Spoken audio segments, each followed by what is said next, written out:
ஆலயம் உனக்காக.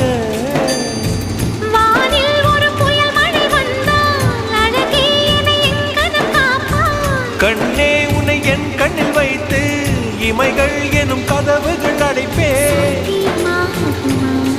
நான் சத்தியம் செய்யவா தொடு தொடுவெனவே வானவி என்னை தூரத்தில் அழைக்கின்ற நேரம்.